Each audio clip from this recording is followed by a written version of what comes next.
22nd, 2024, and I am on my way to talk to a reporter to share my story, to express my anger and betrayal that I feel from the district attorney's office ghosting me for almost 11 months now.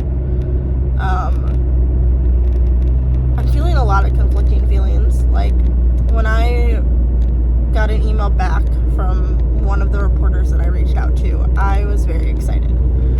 I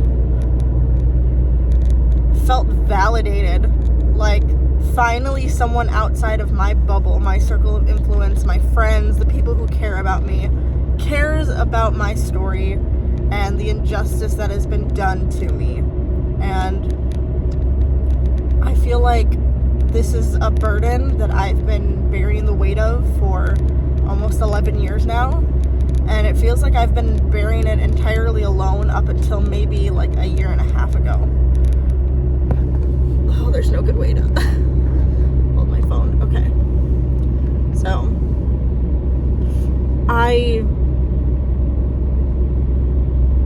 want to start these video diaries, really, to just kind of work through my emotions as I'm experiencing them, and to maybe get some insight on myself. I'm terrible at journaling.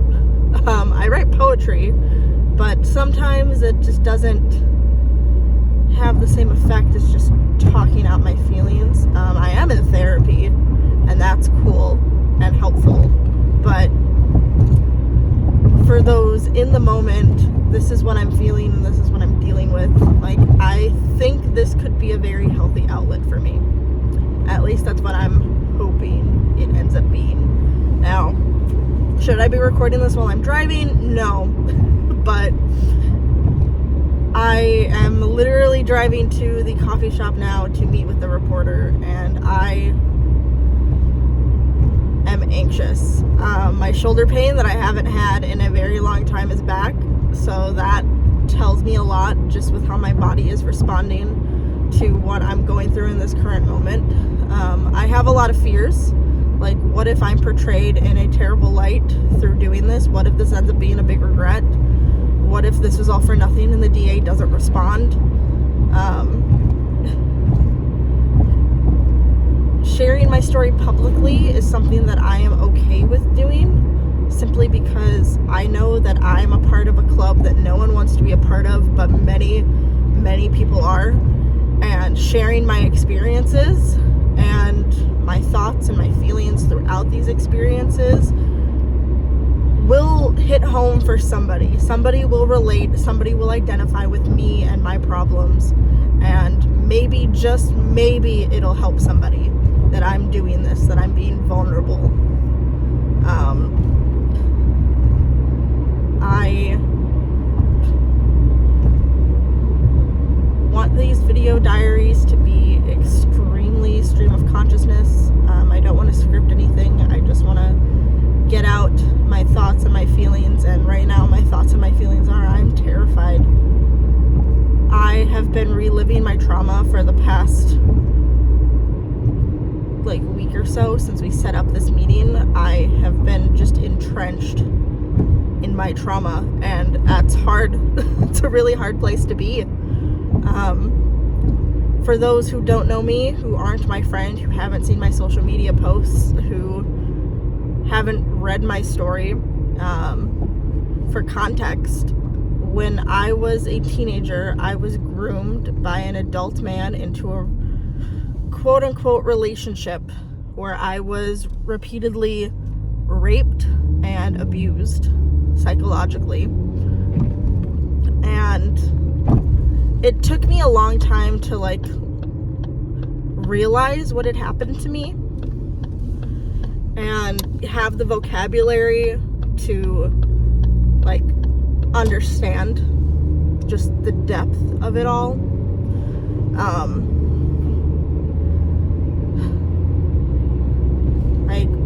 It all started when I was 14 and went on till I was 16. And over over the years, this man has tried to be my friend, make me jealous, put me on the back burner, whatever. And when I was 19, he reached out to me again. And he was 19 when he started abusing me. And for the longest time, I just thought, oh, well, he was naive. He didn't know what he was doing. Like, it's all just a misunderstanding. And I bared the burden of that alone for so long. And then when I was 19 and he was talking to me and saying things like, well, it was different with you, like, and you were so mature and all of these things. And finally, I don't remember what was happening in the, like, celebrity or YouTube zeitgeist at the time. Something was going on. There was some grooming being exposed. And so with that, I learned what grooming was, and it just fit so well. And so, like, I really thought on it, and I realized that I, at 19, could never be romantically or sexually involved with a 14-year-old. That felt gross and wrong, because it is gross and wrong. And I blocked him on everything. I told him I couldn't be his friend, and I removed him from my life, which was hard because at the time, I did consider him a close friend and someone who was important to me. But also, at the same time, he was someone who had hurt me very deeply in ways that I didn't fully understand. But since then, since that realization, since unlocking a lot of memories I had repressed, I couldn't deal with it. And when I was 19, I wanted to go to the police, but I thought my statute of limitations was up, so I didn't. And it took years and him becoming a high school teacher for me to actually learn that my statute of limitations was not up and I could still report. So I did. Throughout this journey, he has lost his job as a high school teacher. He still has the possibility to be a high school teacher again, and that terrifies me. And I want to do everything in my power to make that not possible, because I know that this man is capable of doing it again, and I don't want that. I don't want anyone to experience what I have experienced for the past 11 years of my life. I can't knowingly let that happen. And maybe it's not my responsibility, but it feels like it is. And so, I don't know, maybe I'm just being a martyr. Maybe it's all for nothing. But I refuse to let what happened to me be for nothing. And I simply refuse to let this happen to anybody else, if I can do anything to stop it.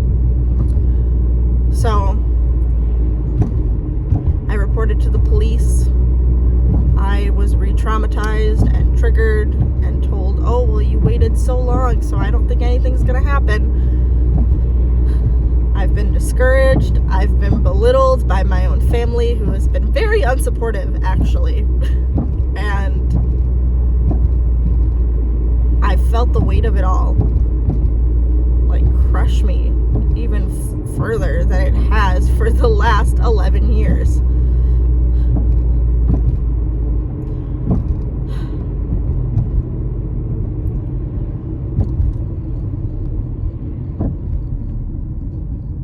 And even with being told that I waited so long and that nothing might come of this, nothing did come of this. 2 charges were recommended to the district attorney for them to file charges.